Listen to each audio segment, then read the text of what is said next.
성경 봉독입니다. 다 같이 일어나셔서 시편 110편 10절 말씀 합독하시겠습니다. 한 절입니다. 죄송합니다. 110편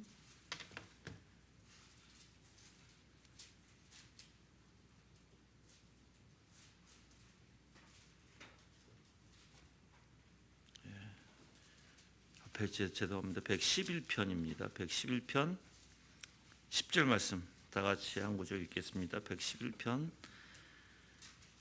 10절 말씀 읽겠습니다. 여호와를 경외하는 것이 지혜의 시작이다. 이것을 행하는 모든 자에게 좋은 지각이 있으니 주님의 찬양한 영영이 계속될 것이다. 아멘. 앉아주시길 바랍니다. 오늘 말씀은 계속해서 믿음에 대한 내용이죠. 지금 3권 2장 26절부터 제가 여러분들에게 말씀드립니다. 기독교 강요 3권 2장 26절부터입니다. 이 26절에는 하나님을 경외함과 하나님을 공경함이 있습니다. 그래서 여호와를 경외함에 대해서는 모든 성도가 증언하는 것이죠. 그런데 이러한 하나님 여호와를 경외한다는 것은 바로 그것이 지혜의 근본이라고 오늘 말씀에서 있습니다. 그래서 여호와를 경외하는 것이 지혜의 시작이다라고 얘기하죠. 어떻게 보면 다른 곳에서는 이 지혜 자체이다라고 얘기해요. 그러니까 하나님을 경외하는 사람에게 그가 지혜가 있다라는 거예요. 그 지혜 자체이다. 그렇지만 이 하나님을 경외한다라는 이 단어 속에 이중의 의미가 있거든요. 첫 번째로 주님을 아버지로서 순종하는 공경과 주님을 주인으로 섬기는 경외심이에요. 그래서 공경, 그 경외인데 이 경외는 사실 두려움을 뜻합니다. 그래서 여러분들이 그냥 공경과 두려움 이렇게 생각하면 편할 거예요. 공경과 두려움. 또 하나는 주님께 대한 우리의 경외는 공경과 두려움이 섞인 것이 되어야 한다라고 칼빈은 말해요. 그래서 하나님께서는 아버지와 주인으로서 경배를 받으실 고유한 권리가 있으시죠. 그래서 하나님을 올바르게 경배하려고 하는 사람들은 하나님께 순종하는 아들이며 동시에 충성된 종으로서 처신하려고 노력할 것이다 라고 얘기합니다. 자, 여러분들 당연히 하나님을 경외하는 것은요 믿음과 연관이 돼 있어요. 그렇죠? 근데 내가 이제 여러분들한테 하지 말아야 될 것들을 좀 설명을 몇 가지를 할게요. 왜냐면 우리가 필요할 것 같아.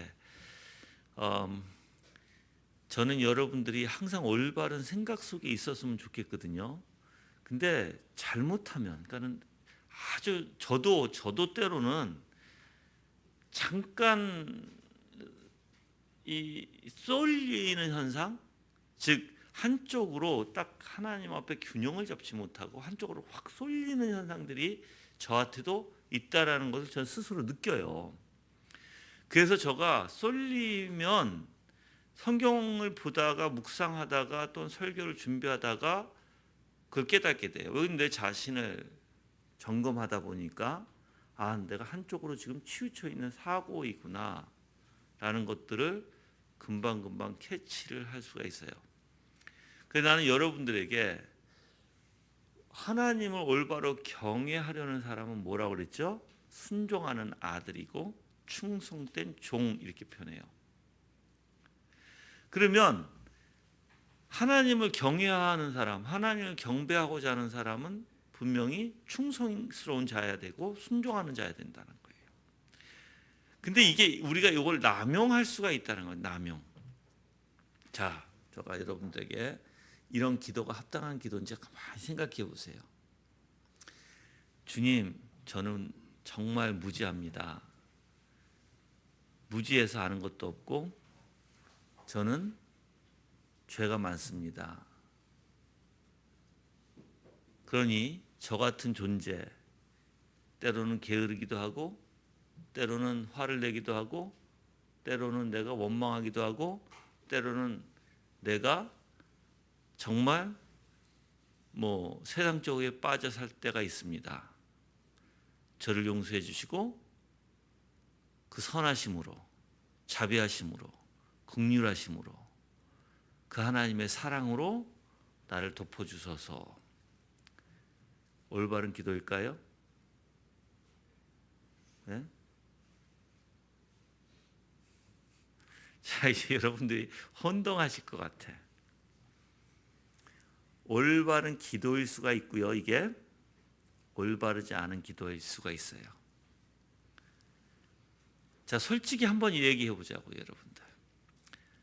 그 내용이 사실 오늘 이 뒤에 부분에 가서 있어요. 같이 연결되는 부분이라서 여러분들한테 미리 얘기하는 거예요. 하나님 올바르게 경배하려고 하는 사람은 뭐 해야 된다? 순종하는 사람이어야 된다. 또는 충성스러운 사람이어야 된다. 그럼 하나님은 하나님 앞에 예배드리고 하나님을 경배하고 하나님께서 받으시는 원리는 뭐예요? 순종과 경배예요. 그러니까 충성이에요. 그렇죠? 순종과 충성인데 문제는 제가 아까 이렇게 기도했잖아요. 나는 미련하고 나는 무지하고 나는 게으르고 나가 때로는 등등 여러 가지 죄를 이야기하면서, 근데 여러 가지 죄를 이야기하면서 그 상태 그대로 변하지 않는 상태를 주님 나를 받으소서 하는 건 거짓이에요. 그건 잘못된 거예요. 하나님 그런 사람 안 받아요. 똑바로 아셔야 돼요. 그러니까 하나님이 어떤 분이신지. 다시 한번 얘기할게요. 내가 하나님 죄를 지었어요. 내가 도둑질을 해요. 하나님 나는 너무나 미천하고 가련하고 부패하고 썩어 있어서 내가 이런 것을 도둑질했습니다. 나를 용서하소서. 그 자비와 긍휼과 사랑으로 나를 용서하소서 하는데 죄를 계속 져. 하나님 이 사람을 용서할까요? 그래서 계속 죄를 지고 싶은 마음이 있고 그냥 끄떡하면 가서 또 훔쳐. 그리고 또 와서 또 기도해. 하나님. 그러니까 죄를 그만두려고 하지 않는다는 거예요. 죄와 싸움이 없는 거야. 우리 아이들도 똑같아요. 우리 아이들이 하나님 앞에 내가 어떤 죄가 있고 나를 용서하소서라고 했으면 어떤 게 있어야 돼요? 진짜 그 죄를 안 하려고 하는 씨름이 있어서 그거가 어떻게든 거부하고자 하고 내 안에서 그 거부함으로 그걸 밀어내고, 그래서 날 정결케 만드셔서 하나님 나같이 미련하고 나같이 무식한 자를 하나님의 도움으로 인도하셔서 정말 하나님의 정결로 예수 그리스도의 십자가 보혈로 내 생각과 내 마음을 씻어주시고 정말 내가 참되게 살아갈 수 있도록 나를 붙들어 주셔서 내가 이 죄에 빠지지 않도록 간절함으로 기도해야 되고, 그 간절함이 뭐가 나와야 돼요? 실질적 삶 속에서 나와야 되는 거예요. 그렇죠? 근데 이제 제가 염려하는 부분이 뭐냐면 말로만 하는, 립 서비스만 하는 기도, 그거 염려되는 거예요. 제가 솔직히 생각해 보자고요, 여러분들. 회개하고 돌이키지 않는 이스라엘 백성들이 하나님의 진노가 멈출까요? 아니면 회개하고 돌이키는 자에게 진노가 멈출까요? 당연해요. 답은 아무리 그들이 죄가 있을지라도 회개하고 돌이키는 자에게 하나님의 진노가 멈추는 법이에요. 그렇죠? 근데 회개한다고 말은 해. 그냥 립서비스만. 그리고 그냥 마음에 하나님 앞에 기도를 그렇게 근사하게 하기도 해. 근데 삶에 그런 마음이 없어. 그래서 자기가 원하는 대로 자기 욕구와 욕심에 따라서 자기 중심적으로 그냥 살아가 버려. 그건 기도 자체도 잘못됐지만 그 사람 삶 자체도 뭔가 잘못됐어요. 그래서 내가 여러분들 내 모습 이대로 날 받으옵소서라는 기도 있잖아요. 그게 올바른 기도가 아니라 그 찬양 있잖아요. 그렇죠? CCM 찬양. 그 찬양이 올바를까? 아니에요. 절대 내 모습 이대로 받으소서? 아니에요. 하나님은 나같이 썩어 있고 부패하고 그러한 자에게 내 모습 그대로 내가 계속 죄를 짓고 있고 계속 훔치고 있고 계속 거짓말을 하고 있고 계속 내가 잘못된 것을 가면서도 내 모습 이대로 받으소서? 이거는 잘못됐다는 거예요. 이거는 그렇게 될 수가 없다는 거예요, 성경에서. 하나님은 항상 회개하고 돌아오는 자에게 긍휼과 자비와 그 선하신 하나님을 베풀어 주신다. 아멘. 이거 잊지 마세요. 왜 그러냐면 이게 남용이 될 수 있기 때문에 그래요. 남용이 될 수 있기 때문에. 나는 그런 마음이 없어. 그런데 나는 계속해서 죄를 짓고 있어. 훔치자 그러면 훔치자 그러면 또 아니면 좋은 것을 보면 내 마음이 자꾸만 내 욕심이 생기고 욕구가 생겨서 그걸 자꾸만 따라가서 훔치고 있어. 때로는 후회는 하기도 해. 그런데 또 못 이겨서 가서 또 훔쳐. 그러면서 계속 그냥 말로만 립서비스만 하나님 앞에 기도하는 그런 모습은 하나님이 받으시지를 않는다. 절대로 받지 않아요. 그래서 하나님께 정말 경배하려 하는 사람은 순종 있어야 되고 충성된 종으로서 처신하려고 노력할 것이다 라고 하는 거예요. 또한 이 순종하는 것을 뭐라고 부르죠? 공경이라고 불러요. 공경. 순종을 공경이라고 부르고요. 섬기는 것, 주인으로 하나님을 섬기는 것을 경외라고 부른다라고 칼빈은 말합니다. 그래서 말라기서 1장 6절 한번 가볼까요? 말라기서 1장 6절 말씀.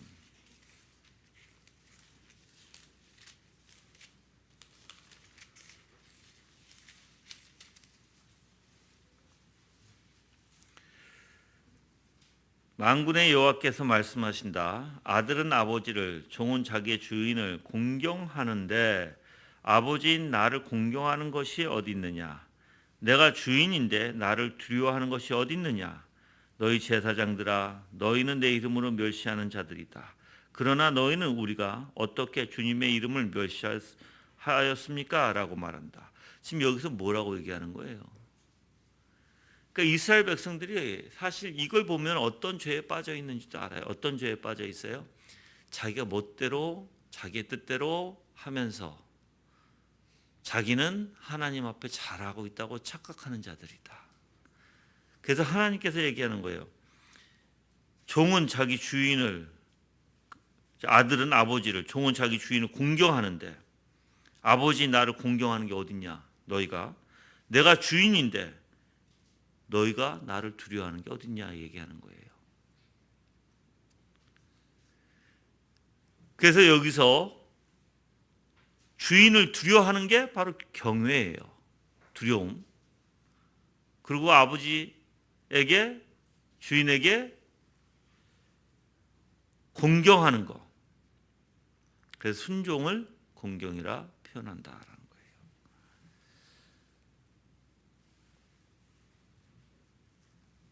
사실 그래서 우리가 이 공경과 두려워함을 같이 하나로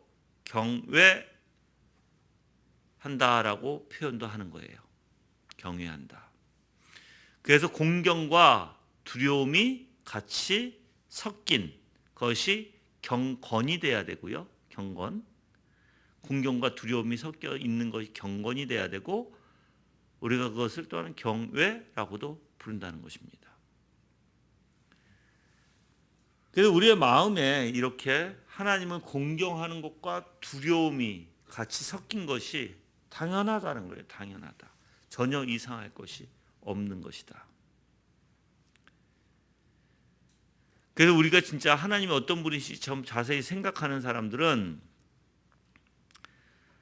하나님을 노엽게 하는 거예요. 하나님의 화를 돋구는 일을 할까요, 안 할까요? 그들은 안 하죠. 그래서 하나님을 노여우시게 하는 것을 죽음보다 더 두려워할 이유를 충분히 알고 있다라고 표현합니다.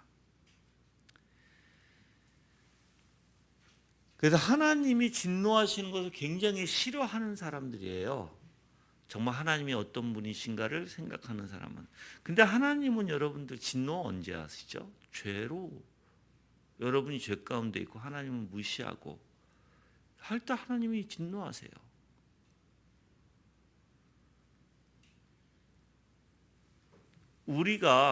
저는 여러분들에게 우리가 완벽주의자라고 얘기하지 않아요. 내가 항상 여러분들에게 내면에 대해서 먼저 이야기하는 원리 이유가 있어요. 내면에 대해서 우리의 생각과 마음이 올바르지 않으면 내 의지 자체도 올바른 행동이 나오지가 않습니다. 그래서 내면에서 올바라야 외형적인 올바른 열매가 맺혀진다는 것입니다. 그러면 우리의 생각을 한번 가만히 생각을 한번 해볼게요. 세상 사람들과 달라요. 우리의 생각은. 우리가 가지고 있는 이 사고는 세상 사람들의 사고와 달라요. 자, 만약에 여러분들, 제가 이제 제 청년들에 대해서 좀 얘기를 할게요. 청년들이 지금 다 시집 장가 갈 나이가 됐죠. 그렇죠? 근데 꼭 아셔야 돼요. 뭐가 잘못된 것인지 이건 꼭 알아야 돼요.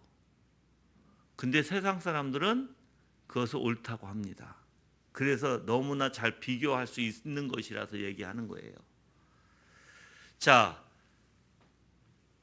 사실 시집장가 갈 때 되면 올바른 것은 기독교인은 두 가지의 원리에서 시집장가를 갑니다. 첫 번째는 부모님의 소개를 통해서 가게 되고요. 그래서 만남이 있게 되겠죠. 그렇죠? 또는 부모님을 통해서 누구누구 친구 해가지고 이렇게 소개받을 수도 있죠. 그렇죠? 두 번째로는 교회 목사님이나 교회 어르신들을 통해서 소개받고 부모님하고 연결돼서 결혼하는 거예요. 근데 잘못된 거는 뭐냐면 내가 고르는 거예요. 내가 내 마음대로, 내가 원하는 사람, 내가 좋아하는 사람, 내 뜻대로, 내가 마음대로 고르는 거예요. 자, 세상에서는 그게 아무렇지도 않을 거예요. 어떤 기독교인들은 그렇게 또한 하라고 합니다. 근데 저는 그걸 정말 잘못됐다고 보거든요. 왜냐하면 질서에 올바르지가 않아요. 절대로. 자기가 어떤 남자가 여자가 마음에 있으면 교회에서는 목사님에게 말씀드려서 어떻게 보면 질서 있게, 그래서 그 남자에 대해서 여자에 대해서 호감이 있으니까는 목사님에게 말씀드리고 목사는 또 그 사람들을 중재해서 잘 이루어질 수 있도록, 그래서 부모님하고 말하고 부모님의 허락을 받고 하게 돼 있는 거예요. 그게 아니라 자기가 좋아서 무조건 사귀고 만나고 하는 일이 아니라는 거예요. 근데 세상 사람들은 안 그러죠. 세상 사람들은 부모님들이 뭐라고 그래요? 야, 마음대로 왜 이렇게 여자친구가 없어 너 요즘에? 뭐 여자 만나는 여자 있어? 뭐 만난 남자 있어? 이렇게 얘기를 하죠. 그건 세상이 무질서이기 때문에 그래요. 무조건 감정에 따라, 자기의 좋은 대로 따라. 그 세상과 달라요, 여러분들. 사고 자체가 달라요. 그래서 여러분들이 항상 부모님, 만약에 여러분들이 어떤 남자가 있어서 좋다, 어떤 여자가 있어서 좋다, 아무리 그럴지라도 그쪽 양가 부모의 허락을 받고 양가 부모의 허락하에 같이 만나기도 하고 결혼도 하는 거예요.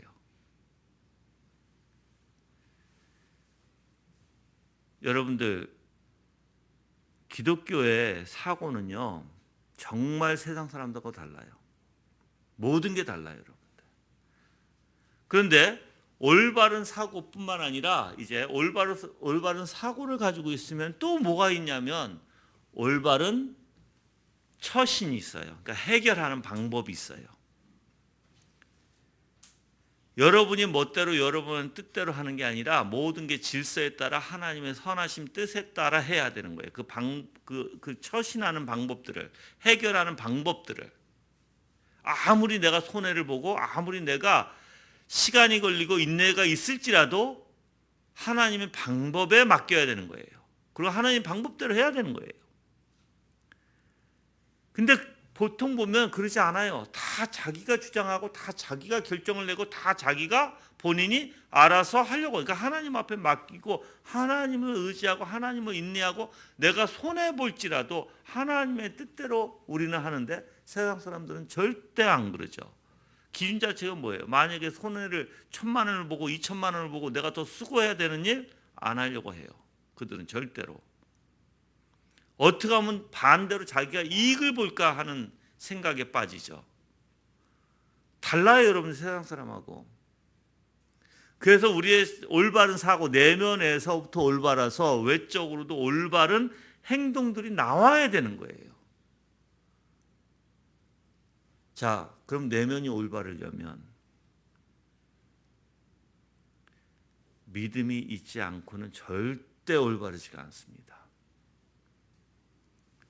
믿음은요, 하나님을 경외하게 하고요. 믿음은 하나님을 두려워하게 하고요. 믿음, 소망, 사랑은 떨어질 수 없는 거예요. 같이 가요. 그래서 믿음이 있을 때 올바른 사고를 가질 수 있는 거예요. 자, 그러면 올바른, 제가 이제 조금 더 나가서 내가 지금 오늘 설교하고자 하는 좀 이야기를 내가 먼저 다 할게요. 그냥 지금 이 기독교 강요 책을 그냥 제가 이렇게 들어서 여러분들한테 다 그냥 표현해 드릴게요. 왜 믿음이 올바른 사고하고 연관이 되냐면요, 믿음은요 하나님의 두 가지를 뚜렷하게 합니다. 두 가지를. 하나는 선하시고 자비하시고 긍휼하시고 사랑이 넘치시는 자비하시고 온유하신 하나님에 대해서 뚜렷하게 알게 되고요. 또 하나는 반대로 죄를 진 자에게는 하나님이 3, 4대까지 징벌하시는 공의의 하나님이시라는 것을 알아요. 이 두 가지. 그럼 이 믿음의 원리가 어떻게 되냐면요, 내가 죄에 있지 않고 은혜 가운데 있을 때 하나님을 붙들게 되고 하나님의 사랑과 자비를 더욱더 바라게 되고 하나님 앞에 더욱더 겸손히 엎드리는 반면, 이제 내가 죄를 져요. 그럼 뭘 생각하게 돼요? 하나님의 공의의 하나님을 생각하게 되고 두렵고 떨림으로 주님 앞에 겸손히 무릎 꿇게 되고 회개로 나오게 되는 거예요. 이 믿음의 원리가. 그래서 이 믿음을 가지고 있는 사람은요, 생각 자체가 굉장히 심플해지지만 선과 악의 분명한 뚜렷한 원리를 알게 돼요. 그리고 믿음이 있는 것은요, 자, 여러분 생각해 보세요. 어떤 게 이 하나님의 두 가지가 있어요. 믿음의 원리는 분명히 하나님의 이 두 가지를 안다 했어요. 그런데 만약에 여러분이 이러면 믿음이 있는지 없는지 한번 살펴보세요. 계속해서 하나님을 의심하거나 계속해서 하나님이 본인에게 진노할 것을, 그러니까 물론 진노할 것을 생각은 하지만 믿음의 원리는 이걸 균형을 잡아서 내가 회개하면 뭐예요? 회개하면 나를 용서해 주시는, 나를 긍휼히 여기시는 하나님을 알게 되거든요.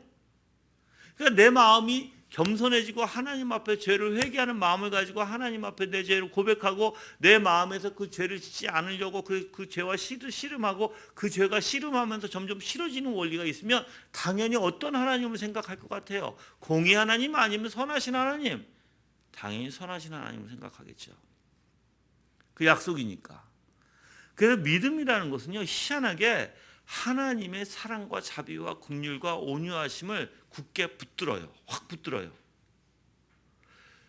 또 아까도 얘기했어요. 믿음은 내가 죄를 질 때 하나님의 두려움을 깨닫고 하나님 앞에 겸손히 엎드리면서 그 죄로부터 돌아서고자 하는 마음이 생기게 되고 의지가 생겨요. 돌아서고자. 그리고 그러면서 내가 돌아설 때, 진정으로 내가 주님 앞에 간구할 때, 진정으로 내가 하나님 앞에 엎드릴 때 하나님은 어떻게 하신다? 선하시고 긍휼이 많으신 하나님이라는 걸 확신하게 되는 거예요. 그럼 여러분도 아주 뚜렷하죠. 믿음은 뭐예요? 하나님의 선하심을 믿지 못한다면 하나님의 자비와 긍휼과 온유하심과 사랑이 많으신 하나님을 믿지 못한다면 어떻게 우리가 하나님 앞에 나갈 수 있을까요? 나가지 못해요.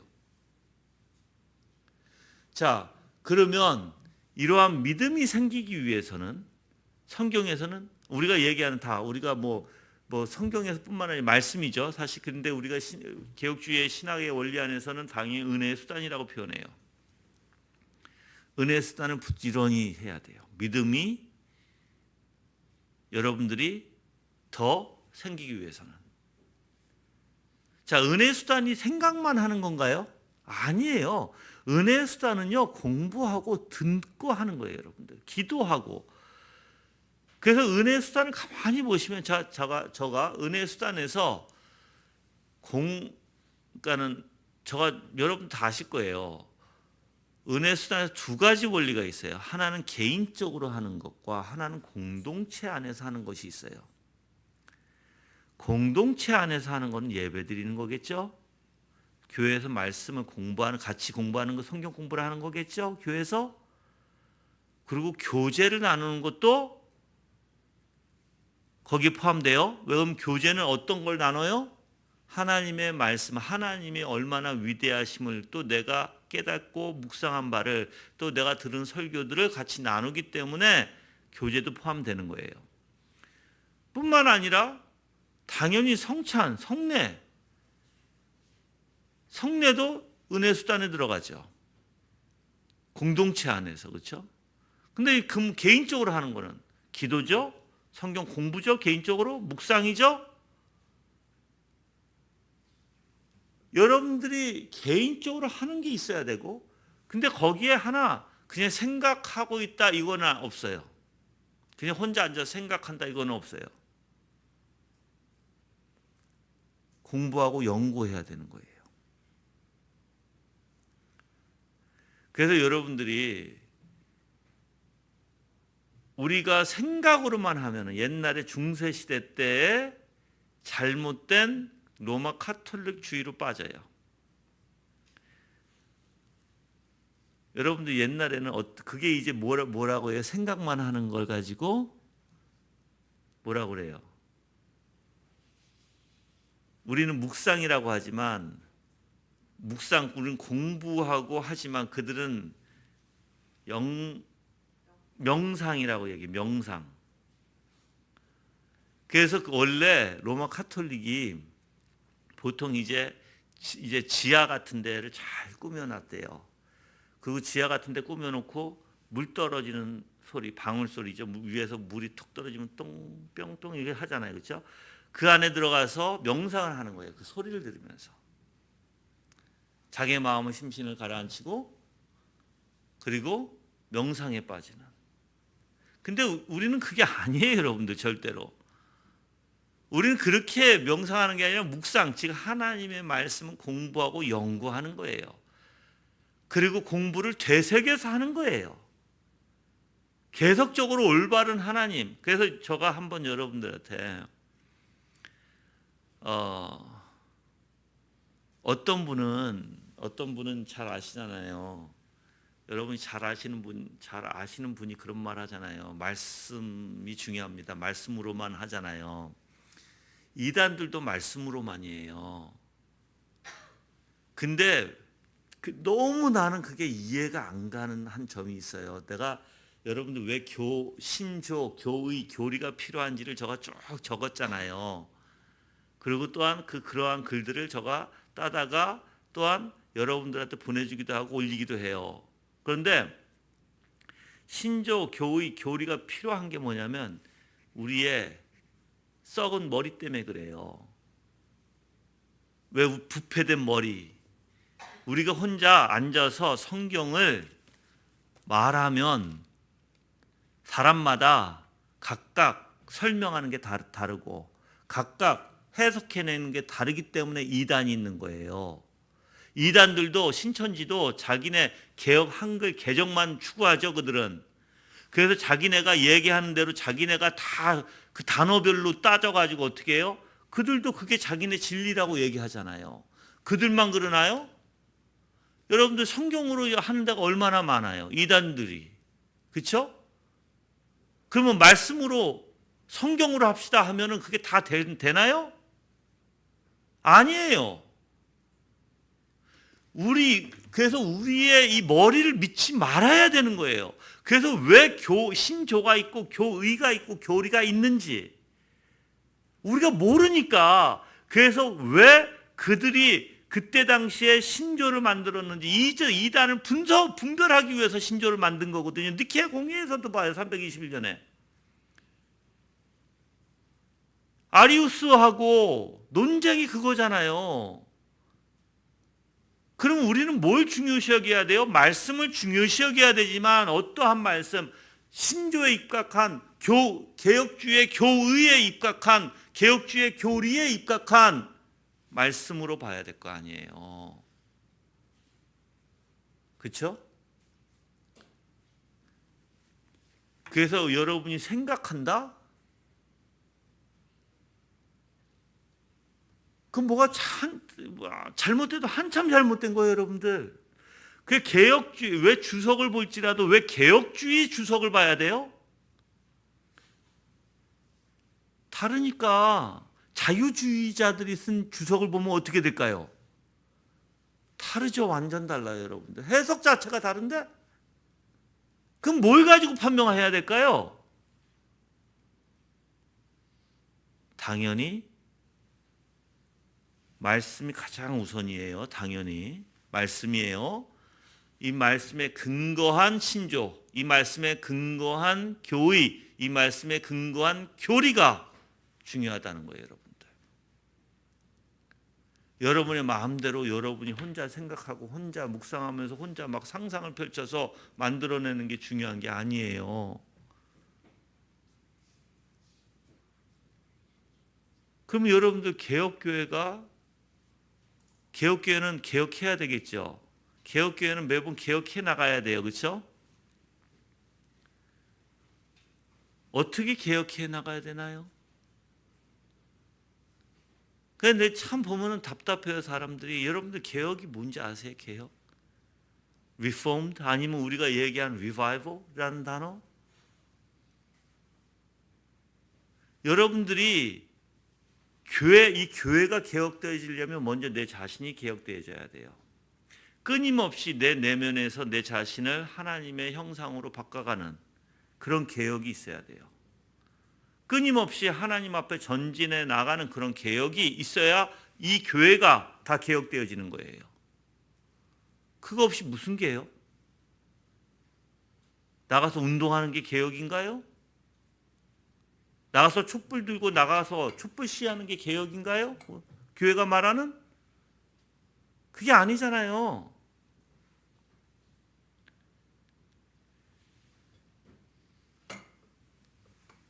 여러분들이 진정으로 올바른 사고와 올바른 마음을 갖고 있지 아니하면 우리는 다 죽습니다. 그러면 무엇 가지고 내 생각과 내 마음을 기준을 둘까요? 말씀이에요. 그 말씀을 풀어나갈 때 어떻게 풀어나간다고요? 신조와 교의와 교리에 따라서 우리는 거기에 기준점으로 풀어나가는 거예요. 그래서 우리가 하나님의 말씀을 읽을 때 당연히 거기에 기준된, 물론 신조, 교의, 교리는 인간이 만들었어요. 하나님의 말씀보다 절대 높을 수는 없어요. 그렇지만 성경에는 많은 우리가 해석하기에 힘든 표현, 그러니까 힘든 그런 내용들이 있어요. 그래서 우리 의미적으로 마음대로 풀어갈 것이 아니라는 거예요. 그러면 전통에 따른, 그렇죠? 이 성경도 푸는 전통에 따른, 그리고 신조에 합당한, 교의에 합당한, 교리에 합당한 것을 풀어야 되잖아요. 어떤 거예요? 개혁주의 안에서. 여러분들 자유주의자들이나 신비주의자들이 쓴 책을 봐요. 뭐 다 자유주의가 당연히 신비주의로 갈 수밖에 없어요. 감정주의로 갈 수밖에 없어요, 여러분들. 감성을 우선하니까 자유주의자들은. 그래서 여러분들 교회에서 감정을 건드리고 감동을 주는 거 있잖아요. 그걸 건드리려고 하는 거, 그게 당연히 다 자유주의에서 나온 거예요, 여러분들. 당연히 우리도 감성이 있죠. 감정이 있고. 그런데 그 올바른 감정 안에서 일어나야 된다는 거예요. 정말 내가 하나님의 감사가 일어나면 감사가 일어나야 되고, 정말 내 죄를 깨달아서 슬픔이 있으면 슬픔이 있어야 되고, 하나님의 은혜에 감사해서 눈물 흘리면 그 눈물이 있어야 돼요, 당연히. 근데 그걸 의미적으로 만들어서는 안 된다는 거예요.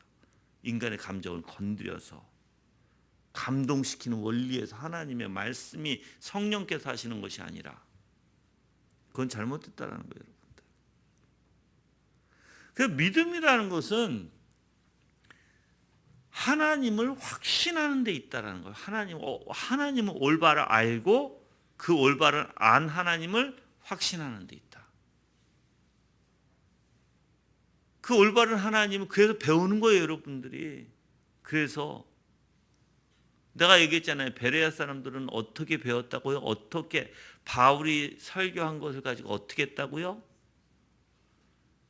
더 확신하기 위해서. 동기가 뭐예요? 확신하기 위해서 다시 가서 공부를 한 거예요. 의심이 있어서, 그게 진짠가 해서 의심적인 마음에서 본 게 아니라 그것을 더 확신하기 위해서 봤다고요.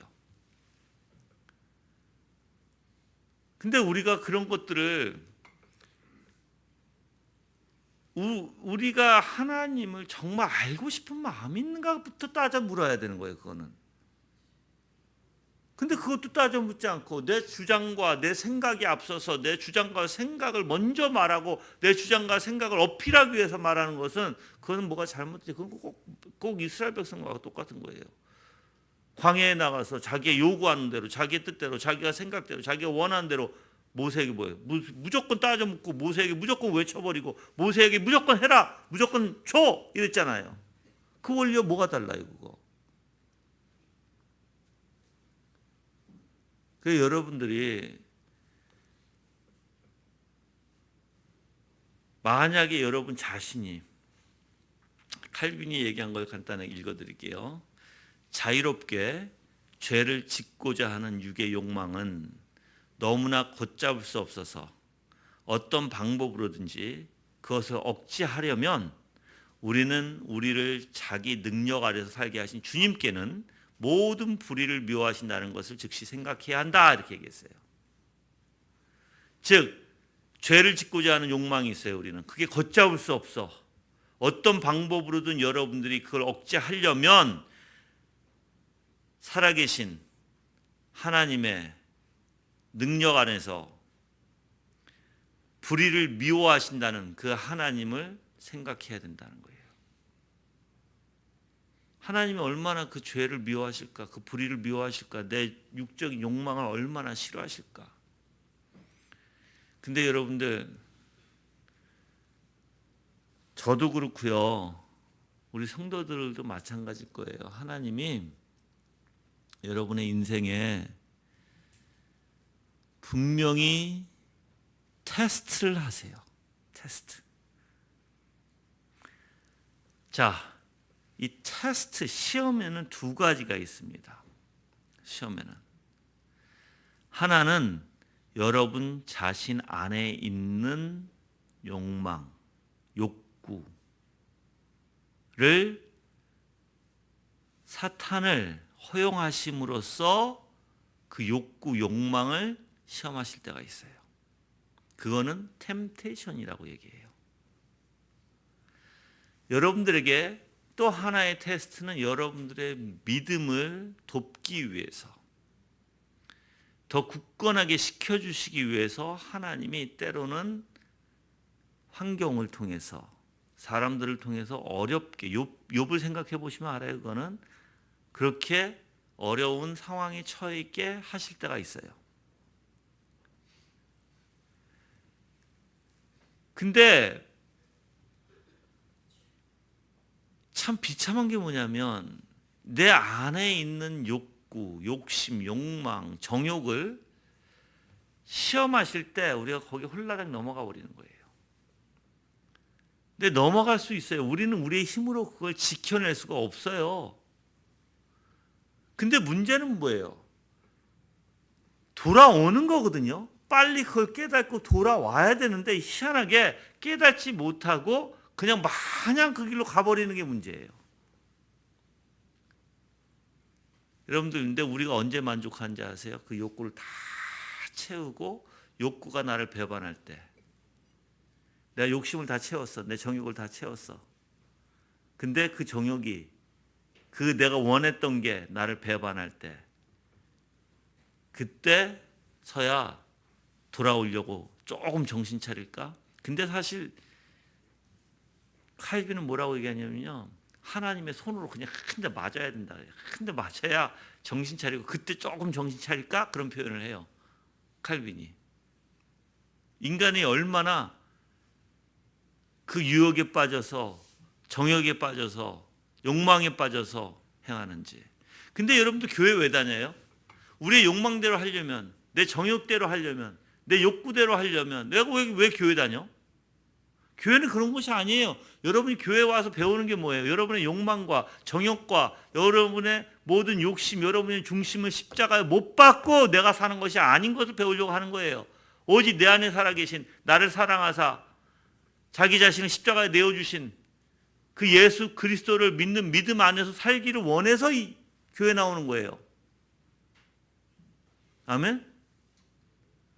근데 내 욕구대로 하려면 왜 교회 나와? 교회는 그런 것이 아니에요, 여러분들. 우리 어린아이들도 그걸 배워야 돼요, 어려서부터. 자기 욕심대로 하려고 교회 나와서 듣는 게 아니라는 것을.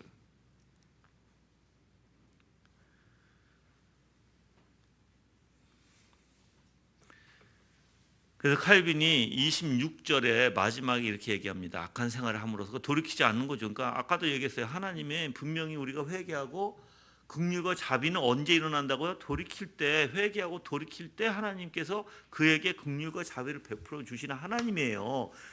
근데 그렇지 않아. 계속해서 악한 생활을 함으로써 하나님을 경노케 하는 사람들은 심판을 피하지 못할 것이다 라고 얘기해요. 그러니까 올바른 기도가 뭐예요? 주님, 내가 주님 앞에 겸손히 엎드립니다. 이 죄로부터 돌아서기를 원합니다. 정말 이 죄가 나한테 떠나가기를 원합니다. 십자가에, 예수님의 십자가의 보혈의 능력, 내 능력이 아니라 주님의 능력으로 이 죄를 끊게 해주시고 내가 다시는 이 죄로부터 돌아가지 않도록 주님 저를 붙들어 주셔서 주님께서 그러한 사람에게 또 그렇게 하고자 하는 사람, 그런 마음 있고 주님 앞에 그렇게 달려가는 사람에게 긍휼과 자비를 베풀어 준다는 아나이다라고 얘기를 해야 되는 거예요. 그렇지도 않고 여러분들이 계속 악행을 행하면서 남용하면서 주님은 선하셔, 주님은 긍휼이 많으셔, 주님은 정말 주님 우리를 사랑하셔. 그건 복음주의가 하는 거고요. 그래서 여러분들이 올바른 하나님을 아셔야 된다는 거예요. 올바른 지식을 가지고 하나님을 모르면 절대로 여러분들은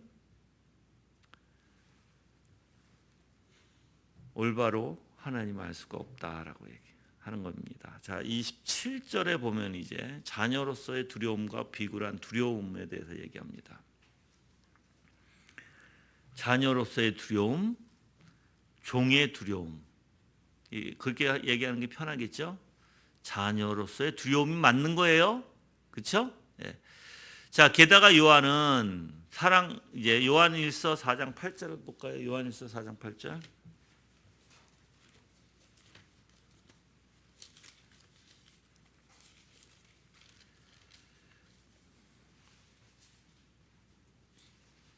(4장 18절입니다) 요한일서 사랑에는 두려움이 없으며 온전한 사랑은 두려움을 내쫓는다. 이는 두려움에는 형벌이 있으며 두려워하는 자는 사랑 안에서 온전하게 되지 못하기 때문이다. 그랬죠. 그렇죠? 자, 이 말씀 무슨 뜻이에요? 불신앙에서 생기는 공포에 대해서 말하고 있는 거예요. 불신앙을 통해서 생기는 공포, 두려움. 신자들의 두려움과 달라요. 악한 자들이 하나님을 두려워하는 것은 왜 두려워해요? 벌을 면할 수 있기를 원해서. 벌 받는 거를. 그 신자들하고 달라요. 악한 자들은요, 벌로부터 모면하기를 원하는 거예요. 근데 신자들은요, 하나님을 불쾌하는 것에 대해서 두려워해요. 다르죠? 그래서 아이들이 여러분들 부모님한테 어떻게 해요? 아, 절대 안 그럴게요. 저 한 번만 봐주세요. 뭐 때리지 마세요. 이제 아빠가 이제 화가 나가지고 이제 매를 탁 들었어. 아빠 죄송해요. 잘못했어요. 진짜 아빠를 공경해서 그럴까요? 아니면 매를 피하기 위해서 그럴까요? 그때만 모면하려고 하는 거죠. 그게 칼빈이 얘기하는 악한 자들이 하는 것이다. 정말 신자들이 하는 것은 아버지를 화나게 한 것에 대해서 마음이 아픈 거예요. 아버지를 속상하게 한 것에 대해서 내 양심이 힘들어지는 거예요. 다르죠? 완전 달라요, 여러분들. 그 신자와 악한 자를 구분할 수 있어요. 왜 그러면 이 악한 자들은 벌만 면할 수 있으니까 벌 하나님 앞에 그 형벌을 받는 것에 대해서 면할 수 있으면 왜 그렇게 주님 앞에 그렇게 벌에 대한 무서움을 느낄까요? 바로 하나님이 그 벌을 주실 수 있는 능력이 있다는 것을 그 자신들은 믿기 때문에 그래요. 알고 있기 때문에. 근데 참 희한하죠. 하나님은 알아요. 하나님이 그 형벌을 주시는 것도 알아요. 그래서 두려워해요. 근데 의도 자체가 뭐가 잘못되어 있어. 그 벌을 안 받으려고, 그러니까 뭐가 없는 거예요, 거기는? 아버지와의 관계가 없는 거예요. 아버지와의 관계가 없고 단지 뭐만 있어요? 단지 그냥 자기 자신이 형벌을 받고 싶지 않은, 회초리를 맞고 싶지 않은 자기 자신만 위함이 있죠. 거기에는 관계가 없어요.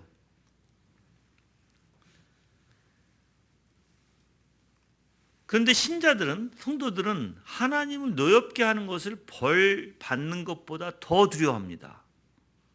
하나님을 힘들게 하고 하나님 앞에 내가 죄를 지었다는 것, 내가 사랑하는, 왜 그러냐면 이거는요, 사랑에 근거하기 때문에 그래요. 여러분이 누구를 사랑해봐요. 그럼 내가 사랑하는 사람에게 내가 어떤 실수를 통해서 그 사랑하는 사람이 많이 힘들고 나 때문에 지쳐하고 나 때문에 어려워하면 내가, 여러분들 그 사랑하는 사람이 나한테 화낼 것을 겁내할까요? 아니면 내가 그렇게 사랑하는 사람한테 그러한 실수와 잘못을 했다는 것에 대해서 내 스스로 힘들까요? 사랑 때문에 그래요, 여러분들. 근데 아버지를 사랑하지 않으면 그런 감정이 안 나오겠죠? 그런 원리를 모르겠죠? 아버지를 사랑할 때 그게 나오는 거니까.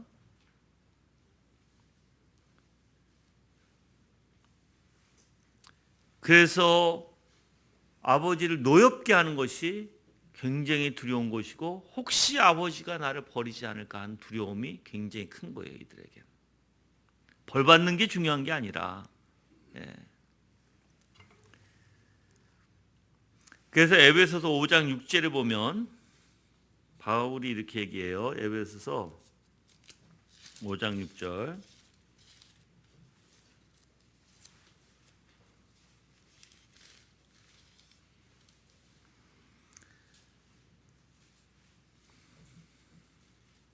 아무도 헛된 말들로 너희를 속이지 못하게 하여라. 이것들 때문에 하나님의 진노가 불순종의 아들들에게 임한다 그랬죠? 자, 하나님의 진노가 누구에게 임해요? 신자에게 임해요? 불순종하는 자들에게 임해요? 불순종하는 자들에게 임해요. 신자들에게 위협하는 게 아니에요, 여러분들. 악을 행하는 자들 때문에 하나님의 진노가 임한다는 것입니다. 그들에게 경고하는 거예요, 경고. 자, 그러면 신자들에게는 하나님이 뭐 하는 거예요? 야, 너 그렇게 하지 마. 가르쳐 주는 거예요. 하나님이 우리를 신자들에게 그러니까 진노를 당치 않게끔 하나님이 말씀 속에서 이미 우리에게 경고해 주시고 가르쳐 주시는 것이에요.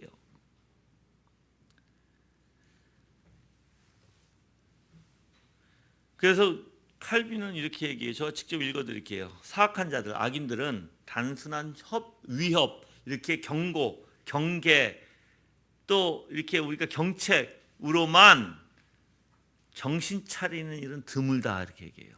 하나님의 말씀으로 야, 이거 하지 마. 이건 죄야. 안 돼. 절대 정신 못 차린다. 권면 절대 이 악한 자들은 정신 못 차린다. 도리어 하나님께서 하늘로부터 말씀을 호통을 쳐도 우둔하고 나태한 그들은 완악하게도 계속 고집을 부린다 그래요. 하나님이 말씀으로 호통을 쳤는데도 우둔하고 나태한 그들은, 이 사악한 자들은 완악하게도 계속 고집을 부린다. 그러나 하나님의 손에 한번 얻어맞으면 이제 그냥 팍 맞는 거죠. 싫든 좋든 간에 그들은 두려워하지 않을 수 없게 된다. 여러분도 한번 팍 맞을 때 이제 그 사람의 인생이 어떻게 되겠나 봐요. 이미 그 사람의 인생이 어떻게 되겠어요, 여러분들? 그게 맞으면 꼬꾸라져요, 여러분들. 꼬꾸라져. 그 인생은 벌써 이제 완전 꼬꾸라지는 인생이에요. 그때야 그들은 좋든 싫든 간에 두려워지게 된다는 거예요. 그래서 한번 꼬꾸라져야 된다는 거예요.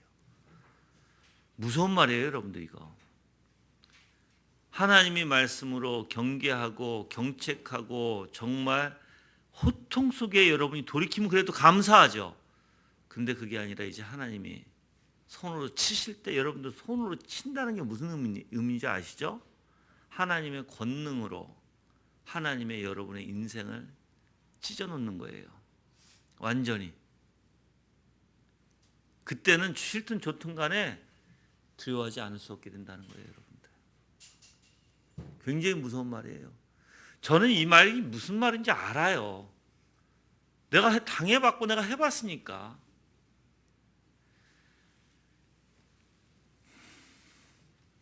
그런데 이렇게 한번 두들겨 맞았어요.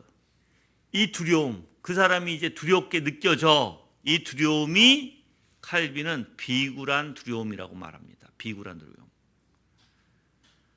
자, 이러한 비굴한 두려움은 자녀들이 마땅히 가져야 할 자발적인 두려움과 대조된다. 반대라는 거예요, 여러분들. 왜? 두들겨 맞고 이제 어떻게 돼요, 이 사람은? 두들겨 맞고 자기 인생이 비참해지니까 그때야 두려움은 내는데, 그때는 하나님을 경외하는 두려움은 아니죠, 아직까지. 그냥 자기 인생의 쓴맛을 봤으니까 그때야 이제 조금 하나님에 대한 두려움을 조금 느끼는 것 뿐이에요, 여러분들.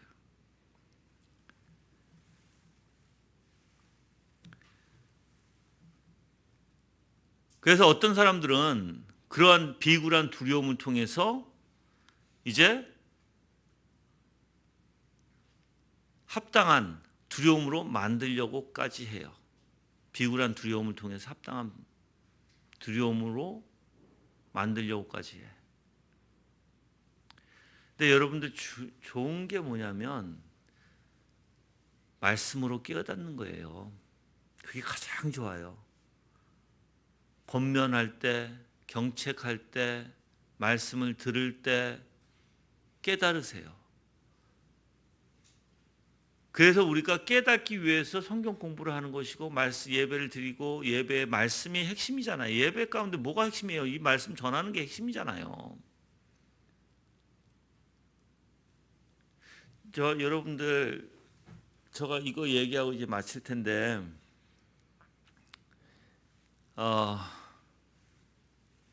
신앙은요, 이제 여러분들이 언젠가는 이거를 알게 될 때가 있을 것 같아요. 신앙은 절대, 제가 얘기할 때 꼭 똑바로 좀 들어주세요. 신앙은 감정으로 하는 게 아니에요. 어떤 느낌으로 하는 것도 아니고요. 뿅 하고 뭐가 확 변화될 거 이런 게 아니에요, 신앙은. 근데 많은 사람들이 희한하게 자신의 생각과 자신의 느낌, 경험을 굉장히 중요하게 여기고요. 그리고 자기 자신들이 무엇인가 신앙이 신비적인 것 같이 평에서 무엇인가 확 변화될 것 같고 확 뭐가 기분이 달라질 것 같고 그게 아니에요.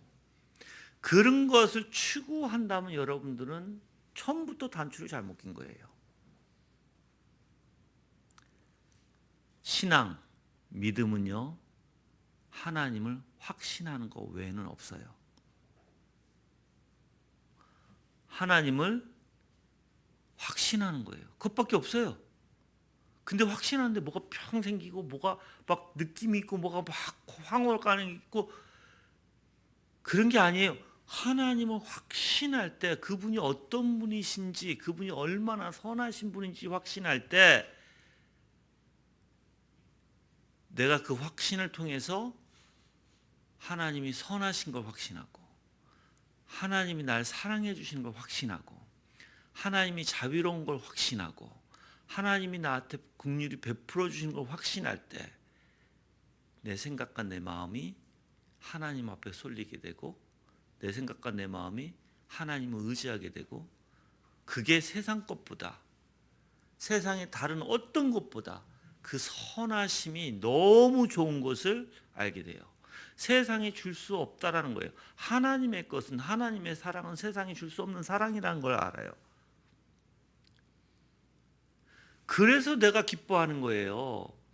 그 사랑의 관계 안에서 그 하나님이 어떤 분이신지 아니까 내가 기뻐하게 되는 거예요. 다른 게 아니에요. 근데 우리는 저가 우리 교인들을 가만히 보면 신비주의성이 굉장히 강하다 이런 아직까지도 그 신비주의성을 빼내지 못한 사람들이 아직까지도 많다. 아직까지도. 여러분들 이제 믿음이 진짜 우리 마음 가운데 역사 일어나면요. 가장 먼저 뭐가 감사가 되는지 아세요? 내 죄에 대한 용서함이 내 죄에 대한 용서함에 대한 감사가 일어나기 시작해요. 내 죄에 대한 용서함이라는 것은요. 다른 게 아니라 하나님을 확신할 때 그 용서라는 게 내 안에 확신이 들어와요. 그것은 세상이 줄 수 없는 원리잖아요. 근데 정말 하나님이 그러한 믿음의 원리, 올바른 믿음의 원리, 우리가 얘기한 참된 믿음의 원리 가운데 살면 그 사람 분명히 생각과 마음이 변합니다. 그 사람 사고가 변해요. 아까도 어떻게 변한다고 했죠? 균형적으로 조화, 질서, 균형의 원리 안에서 모든 생각이 부정적인 생각이 아니라 긍정적인 생각으로 변하게 되고 어떠한 아무리 이제 사실 28절에서 이제 그 이야기가 나오고 29절에서도 그 이야기가 나와요. 그런 얘기들이. 왜냐하면 사람들이 아무리 힘든 삶을 살지라도 하나님의 선하심을 확신하는 원리가 있다라는 거예요. 그러니까 우리에게 힘이 되는 것이고 위로를 받는 거예요, 여러분. 다르게 어떤 뿅하게 어떤 감정이나 막 희한한 황홀감에 빠져서 위로를 받는 게 아니라 신앙은 그런 게 아니에요, 여러분들.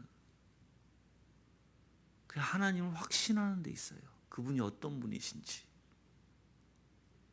근데 그 확신이 너무 뚜렷해요. 너무 뚜렷해. 물론 내가 믿음이 약할 때는 그게 막 흔들리기도 하지만 다시 그 믿음은 희한하게 나한테 그 확신을 가져다 줘요. 희한하게.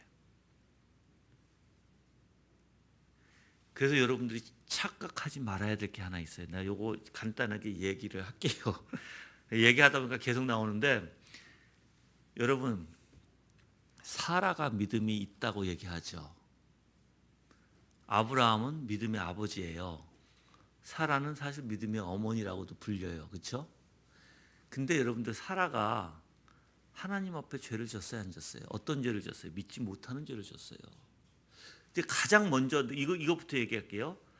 사라는 분명 하나님을 믿었지만 자식 날 거를 이제 믿기는 믿었어요. 뿌리는 있어요. 근데 엉뚱하게 행동을 했어요. 어떤 행동? 하가를 주면서 아들 낳게 해버렸어. 근데 분명히 하나님이 자식을 준다 하고 아브라함이 분명히 믿음의 조상이 된다는 것을 믿었어요. 하갈도, 사라도. 근데 행동 자체가, 근데 사라뿐만 아니에요. 리브가도 그랬어. 근데 희한하죠? 근데 그들을 믿음 있는 자로 불리잖아요, 성경에서는. 그래서 여러분이 아셔야 될 게 하나 있어요. 믿음이 있는 자일지라도 완벽하지가 않다. 근데 이상하게 그들은 믿음의 뿌리를 두고 행동한다예요. 이 행동이 잘못된, 자, 믿음이 있어요. 근데 이 언약을 붙들어야 되고 언약이 올바른 걸 알아야 되는데, 이 언약을 그들의 의미대로 행동하고 그들의 의미대로 했을 때도 뭐의 근거에서, 믿음의 근거에서 잘못된 행동들이 나온 거예요. 이건 죄죠. 당연히 죄예요. 그렇지만 뿌리가 뭐예요? 믿음의 원리에 있다라는 거예요. 자, 이 믿음은 변해요, 안 변해요? 안 변해요. 이들이 죄를 그렇게 믿음의 뿌리는 두고 죄를 졌다고 해서 하나님이 이들을 벌하셨어요? 그러니까는 버리셨어요? 아니에요. 그렇게 하나님도 변함이 없듯이 이 믿음도 변함이 없다라는 거예요. 그걸 칼빈이 얘기해요, 뒤에서. 그러니까 이제 여러분이 조금 믿음에 대해서 뭔가가 조금 바뀌어야 되는 거예요. 왜 그러냐면, 믿음 그러면 완전 완벽주의로 생각하는 사람도 굉장히 많고, 또한 신비주의로 생각하는 사람도 굉장히 많기 때문에 그래요. 그게 아니에요. 여러분들이 하는 행동의 원리를 가만히 보면, 내가 보면 분명히 믿음의 뿌리에서 나오는 행동들이 굉장히 많거든요. 근데 그걸 본인 스스로 그것을 완벽주의로 만들어 가던가, 그리고 혼자 괴로워. 또 본인들이 신비주의로 만들어 버리던가, 또 때로는 율법주의, 강한 율법주의로 만들어 버려요. 근데 우리 교회 다 있어요, 아직까지. 그게 너무나 많아요. 반율법주의, 율법주의, 신율법주의 다 있어요, 여러분들. 근데 제가 여러분들한테 그것을 그렇게 가르치는 거예요. 그렇게 하지 마라. 그건 올바른 게 아니다라고 자꾸만 말씀을 통해서 올바른 사고를 얘기해 주는 거예요. 여러분들, 믿음의 뿌리는요, 어떻게 됐든 하나님을 의지하는 원리, 하나님을 믿는 원리 안에서 그 뿌리에서 내가 잘못된 행동들이 나올 수 있어요. 자, 어떤 사람이 이렇게 해볼게요. 만약에 저가 하나님이, 야, 너 종성훈 목사, 너는 여기까지만 해. 이게 만약 하나님의 뜻이다면 여기까지만 하고, 그렇지만 내가 너한테 믿음을 줘서 이 교회를 성장하게 해. 근데 너는 딱 요렇게만 해. 요렇게 딱 요 교회 수준에 딱 이렇게만 해. 근데 내가 너한테 준 거는 이렇게 성장시키라고 믿음을 준 거야. 근데 이제 내가 내 마음에서 여러분들 굳게 하지만 내 마음에서 더 성장시키고 싶고 더 크게 하고 싶어. 욕심이 들어간 거죠. 그렇죠? 그리고 또 잘못하면 욕심이 아닐지라도 내가 우리 교회를 위해서, 교회가 더 커져야 더 많은 것들이 전진되고 더 나아지니까 나는 그것을 요구했다면, 보세요. 믿음의 뿌리는 있죠. 그렇지만 내가 하는 행동은 하나님의 뜻보다는 다르죠. 그렇다고 해서 하나님이 나를 잘라버리실까요? 아니에요.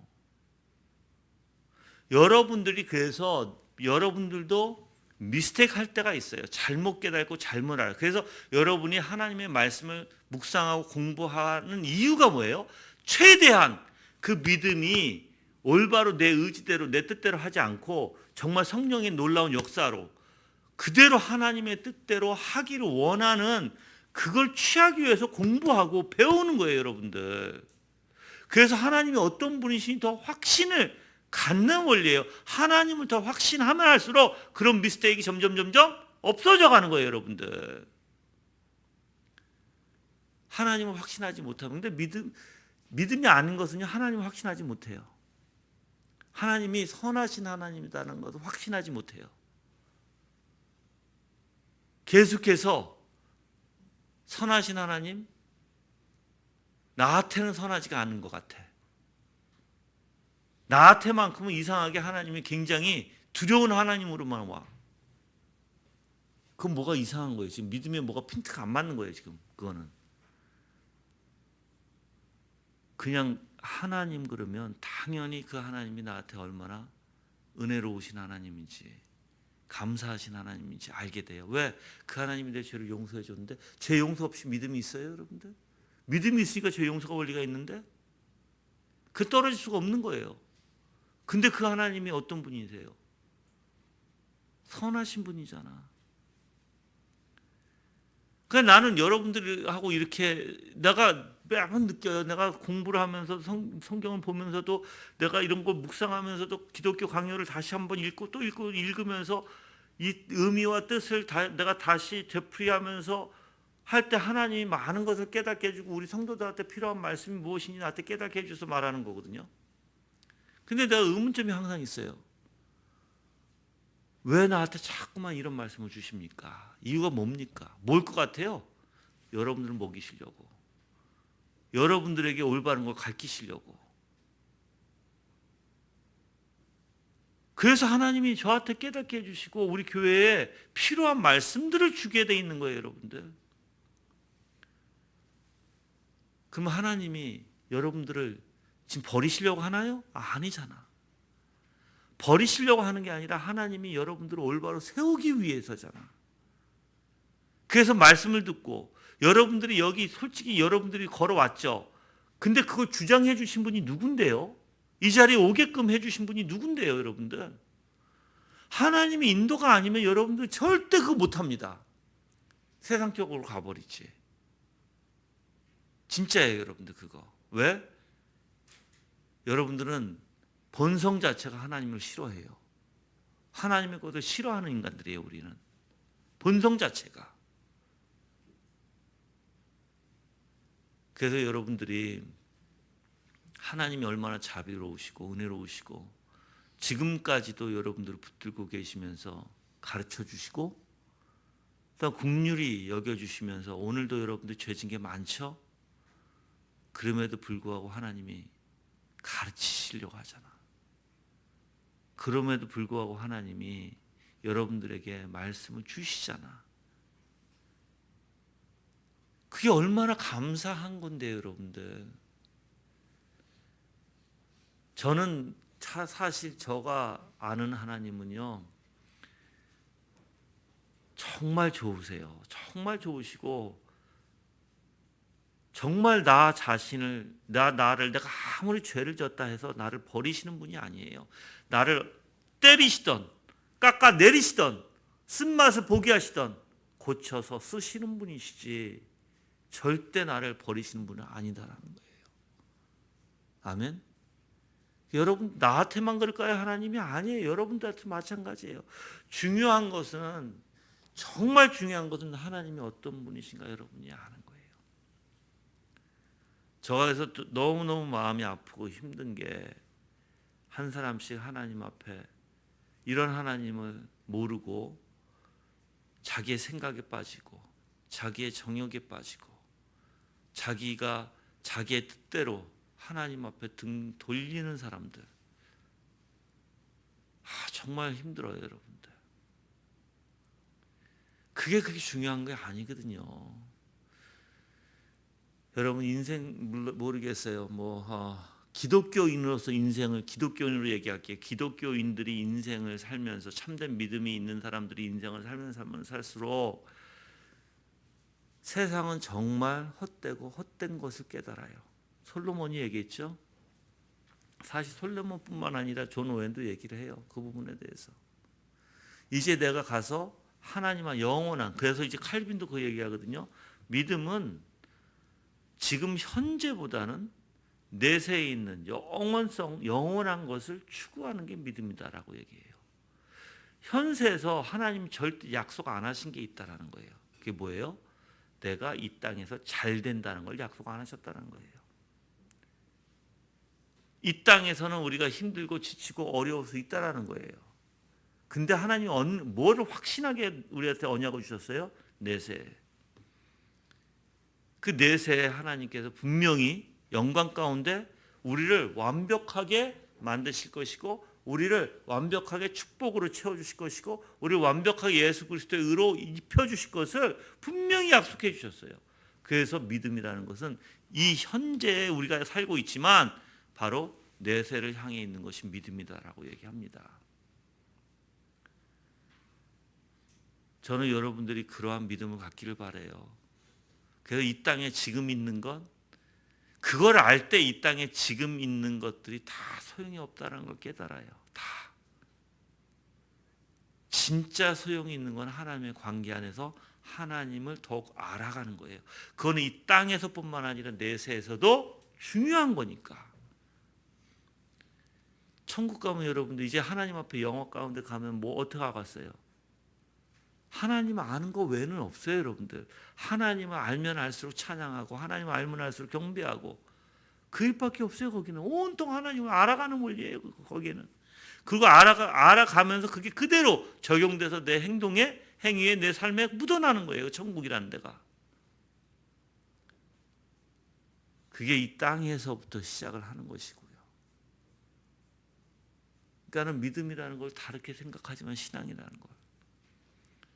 신앙이라는 것은 하나님을 아는 일이다. 아멘. 그렇게 되시기를 기도합니다. 다 같이 합심으로 기도하시는데 하나님의 은혜 가운데 정말 우리가 주님을 더욱더 알기를 원합니다. 주님만을 바라보고 정말 주님의 뜻, 주님께서 기뻐하시는 일이 무엇인지 정말 깨닫기를 원합니다. 라고 다 같이 합심으로 기도하는 시간 갖겠습니다. 기도하겠습니다.